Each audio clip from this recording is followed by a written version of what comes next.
નમસ્કાર વિદ્યાર્થી મિત્રો, હું ભૂમિકા રોલામાં આશાપુરા વિદ્યા સંકુલના ઓનલાઈન ટીચિંગમાં આપનું સ્વાગત કરું છું. આજે આપણે ધોરણ 9 હિન્દી વિષયમાં ગદ્ય નંબર 3 ક્યાં નિરાશ हुआ जाए નો અભ્યાસ કરીશું. ક્યાં નિરાશ हुआ जाए जिसके लेखक है हजारी प्रसाद द्विवेदी. अब हम पठन करेंगे. आचार्य हजारी प्रसाद द्विवेदी का जन्म बलिया जिले के दुबे का छपरा नामक गांव में हुआ.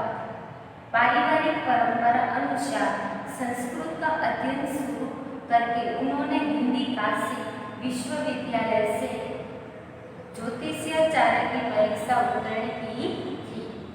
गुरुदेव रविंद्रनाथ के आश्रम में 1940 से 1950 तक हिंदी भवन के निदेशक रहे. तत्पश्चात काशी हिंदू विश्वविद्यालय वाराणसी एवं पंजाब विश्वविद्यालय चंडीगढ़ में हिंदी विभाग के प्रोफेसर तथा अध्यक्ष पद पर कार्य किया. भारत सरकार ने उन्हें पद्म भूषण की उपाधि से सम्मानित किया गया. इसको सम्मानित किया गया था हजारी प्रसाद द्विवेदी. आगे देखेंगे. हिंदी साहित्य जगत में द्विवेदी जी एक निबंधकार, उपन्यासकार, समालोचक तथा शोधकर्ता इतिहासकार के रूप में प्रचलित हैं. अशोक के फूल, विचार प्रवाह, कुटज, कल्पता आदि निबंध संग्रह, बाण भट्ट की आत्मकथा, पुनर्नवा, चारुचंद्र लेख, अन्ना दास का गोदा उपन्यास तथा कबीर सूरदास.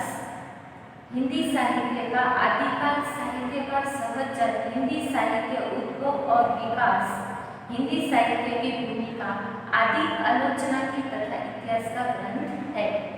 प्रस्तुत निबंध में द्विवेदी जी ने यह समझाया है कि तत्कालीन भारतीय समाज में व्यापक अनाचार केवल बाहरी स्तर पर है. वास्तव में आज भी लोगों में मानवीय मूल्यों के प्रति आस्था कायम है. अपने जीवन में घटित कुछ घटनाएं के द्वारा बताया है कि हमें निराश नहीं होना चाहिए, अपितु हमें जीवन के प्रति आस्थावान बने रहना चाहिए. विद्यार्थी मित्रों, यहाँ लेखक ने क्या बताया है कि श्रेष्ठ निबंधकार है. निबंधकार ने कहते हैं कि आज हमारे समाज में बुराइयां आ गई है और झूठ, बेईमानी और धोखेबाजी और आदि घटना अखबार में भरे रहते थे. लेकिन इसका अर्थ यही नहीं है कि हमारे समाज में कुछ अच्छी बात नहीं रही है. हमारे समाज में आज भी कुछ अच्छे तत्व दिख रहे हैं और इसीलिए लेखक कहते हैं कि हमें हमारे जीवन में निराश नहीं होना चाहिए. अब हम गद्य का पठन करेंगे. आप भी अपनी टेक्स्ट बुक निकालना, ठीक है. मेरा मन कभी कभी बैठ जाता है. समाचार पत्र में ठगी, डकैती, चोरी, तस्करी और भ्रष्टाचार के समाचार भरे रहते हैं. आरोप प्रत्यारोप का कुछ ऐसा वातावरण बन गया है कि लगता है कि देश में कोई ईमानदारी नहीं रहा. लेखक कहते हैं कि मेरा मन है वो कभी कभी भीग जाता है और समाचार पत्रों में ऐसी बातें भरी होती जैसे कि डकैती, चोरी, तस्करी यानी चोरी, भ्रष्टाचार, समाज बरगद और आरोप प्रत्यारोप के लगाने लगते हैं. और ऐसा वातावरण बन गया है कि हमारे देश में कि जैसे कोई ईमानदार आदमी ही बचा नहीं है. आगे देखेंगे. हर व्यक्ति संदेह की दृष्टि से देखा जा रहा है. लेखक क्या कहते हैं कि हर व्यक्ति शंका की तरह देखा जा रहा है. जो जितने ऊंचे पद पर होते हैं उनमें कितने ही अधिक दोष दिखाए जाते हैं. लेखक क्या कहते हैं कि जो लोग भी जितने ऊंचे पद पर होते हैं उसमें क्या निकाला जाता है, अधिक दोष निकाला जाता है. उसकी प्रशंसा करे बिना उसमें क्या करते हैं, लोग दोष खोजने लगते हैं. आगे देखते हैं. एक बहुत बड़े आदमी ने मुझसे एक बार कहा था कि इस समय में सुखी वही है जो कुछ नहीं करता, जो भी कुछ करेगा उसमें लोग दोष खोजने लगते हैं. लेखक क्या कहते हैं कि एक बड़े आदमी ने मुझसे एक बार पूछा कि इस समय वो सुखी है जिसमें लोग, इस समय वो लोग सुखी है वो कुछ नहीं करता, जो भी लोग कुछ करता है लोग क्या उसमें करते हैं, दोष खोजने लगते हैं। आगे देखते हैं, उसके सारे गुण भुला दिया जाए और दोषों को बड़ा चढ़ाकर लिखा जाने लगे। यहाँ लेखक कहते हैं कि उसमें जो सारे गुण है उसे क्या करते हैं, भुलाए जाते हैं और उसमें क्या करते हैं, दोष खोजने लगते हैं और उससे बड़ा चढ़ाकर बहुत अधिक दोष कहने लगते हैं। दोष किसमें नहीं होते, यह कारण है कि हर आदमी दोषी अधिक दिखा रहा है। लेखक कहते हैं कि दोष किसमें नहीं है, दोष तो हम भी देख सकते हैं कि लोग में थोड़े तो होते ही हैं। गुणी कम या बिल्कुल भी नहीं, स्थिति अगर ऐसी है तो निश्चित ही चिंता का विषय है। लेखक कहते हैं कि स्थिति हमारे देश में जो ऐसी है तो निश्चित क्या चिंता का विषय है। आगे देखते हैं, क्या यही भारतवर्ष है जिसका सपना तिलक और गांधी ने देखा था। लेखक कहते हैं कि ये क्या यह भारतवर्ष है जिसमें गांधी ने तिलक ने लिखा था। रविंद्रनाथ ठाकुर और मदनमोहन मालवीय का महान संस्कृत सभ्य भारतवर्ष किसी अतीत यानी भूतकाल में बीता हुआ समय के गह्वर में डूबा गया। यहाँ कहते हैं कि जो हमारा जो महान ऋषि मुनि है, जो रविंद्रनाथ के अतीत में गह्वर डूब गया है। आर्य और द्रविड़, हिंदू और मुसलमान, यूरोपीय और भारतीय आदर्शों का मिलन भूमि महामानव समुद्र का क्या यही सुख है। यहाँ कहते हैं कि जो हमारी भारत की भूमि है जिसमें क्या कैसे लोग बसे हुए, आर्य और द्रविड़, हिंदू और मुसलमान और यूरोपीय और भारतीय, जैसे कि यहाँ क्या है हमारा देश की मिलन भूमि और उसको क्या कहते हैं, महामानव समुद्र। क्या उसकी भूमि सूख गई है। मेरा मन कहता है कि ऐसा हो नहीं सकता।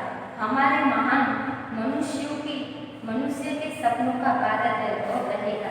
लेखक कहते हैं कि यह हमारा भारत देश क्या है, ज्ञानी मनुष्यों का सपनों का भारत है और ये हमेशा रहेगा। ये हमारा अच्छा भारत है और हमेशा यह ही रहेगा, यह लेखक सोचते हैं। आगे देखते हैं, यह सही है कि इन दिनों के कुछ ऐसा माहौल बना है कि ईमानदारी से मेहनत कर जीविका चलाने वाले निरह यानी भोला भला और भोले भला श्रमजीवी पीस रहे हैं और झूठ तथा फेरक का रोजगार करने वाले फल फूल रहे हैं। लेखक कहते हैं कि हमारे देश में जो श्रमजीवी जो अपने मेहनत करके अपना जीवन गुजार रहे हैं उसका क्या हो रहा है, वो श्रमजीवी पीस रहे हैं और जो झूठे लोग होते हैं उसका वो क्या करते हैं, रोजगार को बनाकर फल फूल रहे हैं। ईमानदार को मूर्खता का पर्याय समझा जाने लगा है। सच्चाई केवल भीरू यानी डरपोक और बेबस लोगों को हिस्से पड़ी है। ऐसी स्थिति में जीवन में महान मूल्यों के बारे में लोगों का आस्था यानी विश्वास हिलने लगा। यहाँ लेखक क्या कहते हैं कि जो अच्छा है, ईमानदार आदमी है, उसका क्या होता है, यहाँ शोषण होता है। जो लोग झूठे हैं उसका क्या होती है, वाह होती है और यह ऐसे में लोगों का क्या विश्वास हिलने लगता है।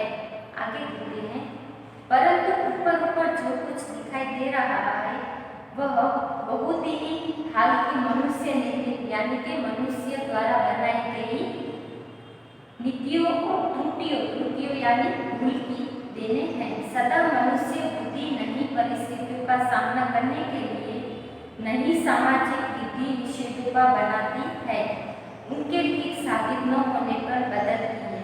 नियम और कानून सबके लिए बनाए जाते हैं पर सबके लिए कभी एक ही सुकर नहीं होते। सामाजिक कायदे कानून कभी युग से परिचित आदर्शों से टकराते हैं।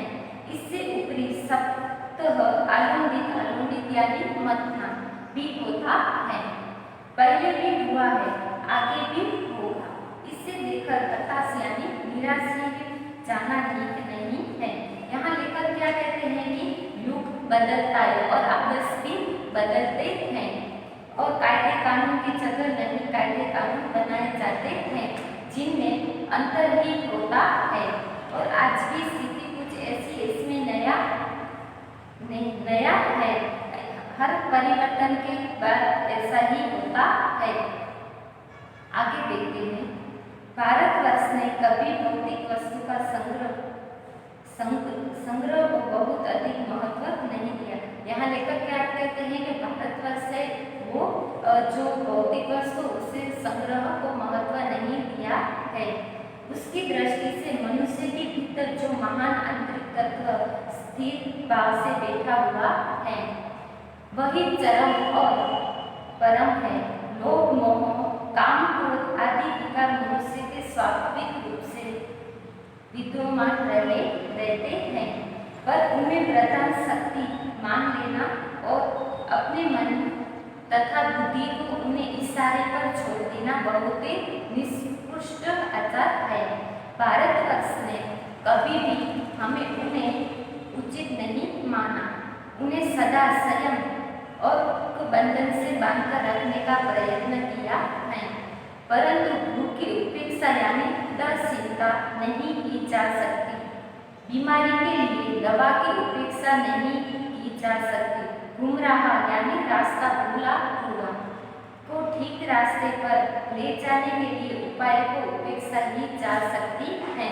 लेखक कहते हैं कि भारत की कभी भौतिक वस्तु का संग्रह को महत्व नहीं दिया। हमारे यहाँ अध्यात्म को ही महत्व दिया गया है। मनुष्य को लोभ, काम, क्रोध आदि विकारों का होना स्वाभाविक है, पर भारत ने इन संयम रखने पर जोर दिया है। आगे देखते हैं। हुआ यह है कि देश के कोटि-कोटि दरिद्र जनों की हीन अवस्था को दूर करने के लिए ऐसे अनेक कायदे कानून बनाए गए हैं। यहाँ लेखक कहते हैं जो दरिद्र लोग हैं उसके लिए क्या करते हैं, अनेक कायदे कानून बनाए गए थे। जो कृषि उद्योग, वाणिज्य यानी व्यापार, शिक्षा और स्वास्थ्य की स्थिति को अधिक उन्नत और सुचारू यानी अच्छी तरह व्यवस्था बनाने के लिए लक्ष्य प्रेरित हैं, परंतु जिन लोगों को इन कार्यों में लगना है उनका मन हर समय पवित्र नहीं होता। प्रायः लोग वही लक्ष्य को भूल जाते और अपने सुख सुविधा की और ज्यादा महत्व लगते हैं। लेखक कहते हैं कि आज हमारे देश में कृषि, उद्योग, वाणिज्य, शिक्षा आदि क्षेत्रों को होना चाहिए। हाँ, ये लेकिन बहुत ही जरूरी है, परंतु जिन लोगों पर उनकी जिम्मेदारी है वो लक्ष्य को भूल गए हैं, वो अपनी जवाबदारी को क्या करते हैं, भूल गए हैं और देश हित को भूलकर अपने सुख सुविधा को जुटाने लगे हुए हैं और भारत के पुराने आदेश को भूल गए। यहाँ लेकर क्या कहते हैं कि लोग अपने सुख सुविधा के बारे में सोचने लगते हैं और अपने भारत के पुराने आदेश को भूल गए हैं। अस्तु, हम विद्यार्थी मित्रों आगे का अभ्यास फिर करेंगे। Thank you.